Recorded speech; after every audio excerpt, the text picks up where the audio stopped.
everyone. My name is James Drescher and I'm a pre-nursing student at the University of Hawaii at Hilo. I'm going to be talking to you today about marijuana and medicine. So this is a little bit of background about me. I have a strong background in biology, chemistry, and human anatomy. So I thought this would be a good topic to talk about. So some basic information to refresh your guys' memory. Other names for marijuana: weed, smoke, pot, grass, Mary Jane, pakalolo, and herb. And obviously it's widely used and distributed, especially here in Hawaii. You see it almost everywhere.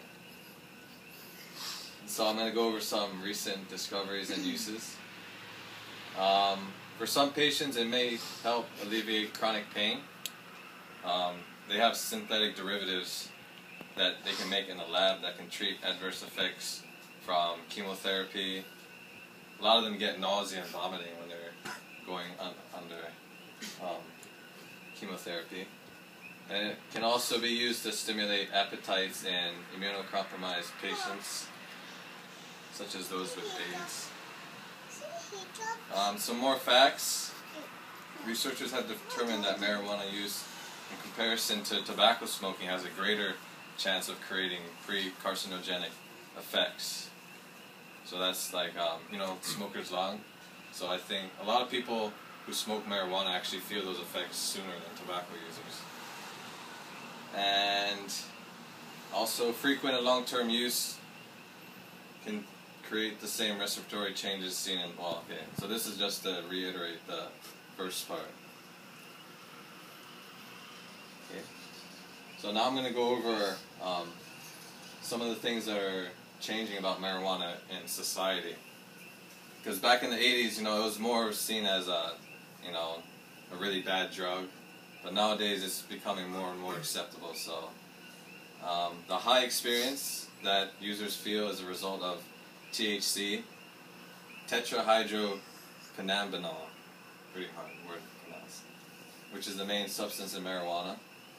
And so what THC does is it changes the way information is processed. So all the signals that the body is receiving in the brain, THC modifies it, so that's where you get the high feeling from. And it also affects learning and memory. So that's why a lot of people, when they're stoned, they seem sluggish, because it's taken longer for those sensory inputs in the brain to process information. And so there's some of the research I've been reading into says that young adults who use the drug have demonstrated learning and social behaviors are affected by heavy marijuana use, and it causes them to have a difficult time concentrating and recalling memories. That's heavy marijuana use. So, if you're using it not as often, you might not be able to notice that. Some more statistics. This is more surprising because this is how I guess society and high school students view marijuana now compared to back in '93. So that's like 21 years ago. Each year the general public is less concerned about the regular use of marijuana. More shockingly, the percentage of middle school and high school students that believe regular marijuana use is bad has been significantly reduced in recent years. So if you see in '93, 80%, looks like all these ones, 8, 10, and 12th grade, they're all around 80%. It's a pretty high percentage of students who thought marijuana was bad. And in that 20 years, it's dropped, more than half of what it was. And that's because of social acceptance. A lot of people are accepting marijuana as, something that's not as bad. So here I have some more facts here. According to a 2009 national survey, more than 104 million Americans over the age of 12 have tried marijuana at least once. And also, this is another interesting fact. In the past, like in the 1980s, a lot of my research was focused on the 1980s and now. So in the 1980s, the percent of THC in a joint was 4%. But in 2012, it's 15%. So the amount of THC in each joint is a lot stronger. It's 3 times as much. And here's another, this is a random fact. I just wanted to see how popular marijuana was on the internet. So if you type marijuana into Google, I found 31 million web pages dedicated to the drug. And if you enter marijuana, and the media, it's over 291 million pages. So there's a lot of social media talking about marijuana right now. And I like this picture here because it says, I guess these people are protesting. So there's one that says it's just a plant, and there's another one that says it's kind of cut off, but I think export marijuana farming, help grow our economy.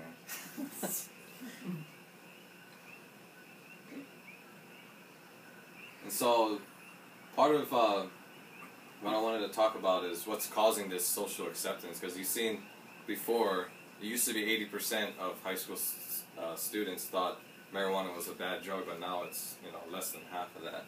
So what I found as the major factors is the media. Music videos, you see people smoking joints on music videos and television. I'm going to bring up later on a website of all the famous people that either have been seen using it or they've admitted to using it. And then also in general, pretty much everyone nowadays knows side effects of marijuana and whatnot.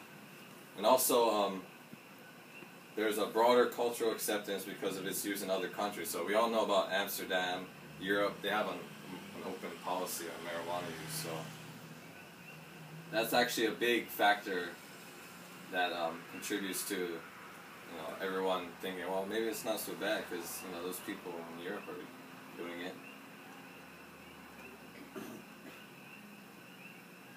So what can we do about it? So what I wanted to do at the end of my speech here is talk about what can we do to promote not using marijuana. Because this whole presentation I was saying, there's a lot of research nowadays that say it's not so bad, but actually, let me go back to let's see.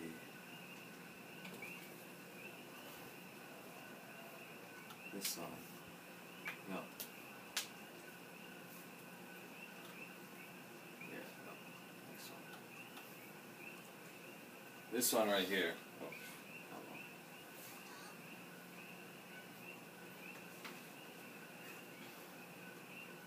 this major fact here, the fact that there's more of the drug in each joint, I think is actually alarming just because of the side effects. 4%, if you can really feel the effects at 4%, you can imagine how it is at 15% and how it's affecting your internal organs. So I thought that was probably one of the main points here. Let's see what else.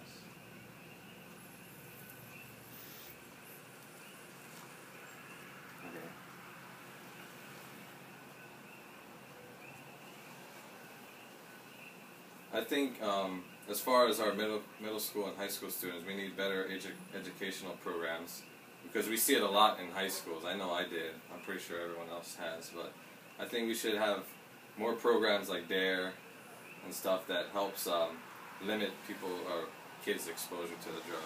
It's kind of hard. Hawaii's really open door about marijuana, even though it's illegal. I just think that's the way our society is, but I think we should really try to turn it around just because of the effects. Just like I talked before, it's stronger than tobacco. So, when you smoke marijuana, you actually hold it in to get that high feeling, right? To absorb that drug into your body. So actually you're exposing yourself to more those carcinogenic compounds in the drug. And probably like television ads, you always see the ones that are anti-tobacco, that are really effective. I think we can use ones like that for marijuana. And that's all. Thank you.